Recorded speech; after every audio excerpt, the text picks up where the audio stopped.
Hi, Assalamualaikum warahmatullahi wabarakatuh. We are here at Bumblebee USM. If you want to know what's happening inside, let's take a look.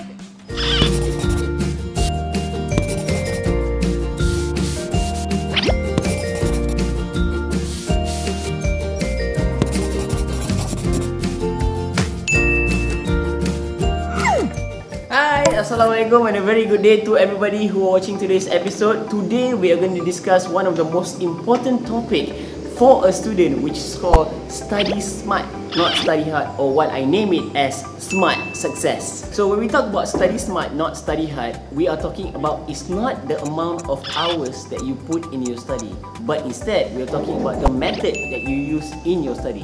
Because you have to remember, in Malaysia, we are exam based, and a lot of the exam are much more repetitive. It repeats and repeats and repeats, and if you can get the pattern that it has been going on from years after years after years, you will understand that the method is repeated, is repetitive. So if you find the pattern, stay with the pattern, because you have to remember one thing: the more you do, the better you will get at it. And remember, practice does not make it perfect, but it makes it better. So no matter what you do in your study, you have to study smart. When you study smart, you have to find a pattern or a method that suits you as a student. And when you find that method, you keep going at it. And when you understand how to use it, you will find it better and easier for you to study. Alright, so when we talk about study smart, we are talking about how you are learning in a more holistic style, which is one of the methods that I'm going to teach you all today, which is called using your senses. Using your senses is actually you are using every part of your body to understand and to study even better. Example, such as when you want to learn mathematics and you want to memorize a formula. So what you do is you take your finger and you can write on the table, on the wall, on your hand, on your leg, just so you can remember. Example, negative b plus or minus the square root of b square minus 4ac. This is what the quadratic formula states. And what you do is you take your finger and just keep on writing. This is one of the methods that's easily used for a lot of students, because sometimes the students don't have time to study at home. So what they do is, as they are walking back, they are going to sports, they are walking home, they are on the bike, at traffic light, they can use their fingers and keep writing. This is what we call using your senses. Alright, so apart from using your senses, some of the students can do one other method, which is called teach others. These are one of the most important methods, because Albert Einstein once said, you simply do not understand what you are learning until the person you teach to it understand it. So when you understand it, you teach to others and make sure that person understand, and when he understands, that means you understand it as well. So when you teach others, one of the most simplest method that you can use is be frank and explain as easy as possible. Because once you are able to explain as easy as possible, people who are learning from you might understand, and it will be better for them to understand it as easy as possible as well. So we have discussed two of the most important methods that you can use in your study, which is using your senses and also teach others. One of my suggestions is, for a lot of you, is frequently do test yourself.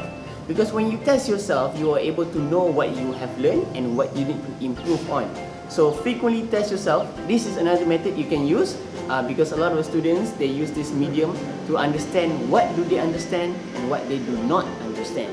Okay, so a lot of the methods that we have discussed with you, which is using your senses, test yourself, and also teach others, this can be used in your study, like I said previously. But one thing that I have to caution every single one of you that are watching today's episode is, do not force information in your brain, which means is study last minute. A lot of the student thinks that if they study the day before, everything will go in. But actually, everything that goes in, it will come out. Example, you take a cup. Okay, imagine there is a cup in my hand, and you turn on the faucet. And when you turn on the faucet, slowly and consistently, the cup water will rise higher and higher and higher, and it will definitely fill the cup. But what happens if you have a cup and you turn on the faucet really fast? The water will come in, and when you shut off, the cup will not be full. It will be half empty or half full. So what you do is, you have to be consistent in your study. So let it drip bit by bit by bit. So start now. Exam is still a long way to go. So if you start now and remain consistent until your exam, inshallah everything will be fine.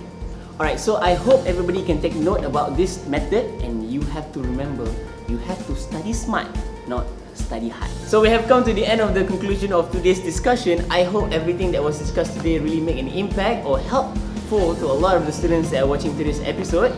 If you have any question, you can comment down below, or you can send an email to coachfarishakim@gmail.com. Thank you so much. You guys are awesome, and you guys are just simply the best.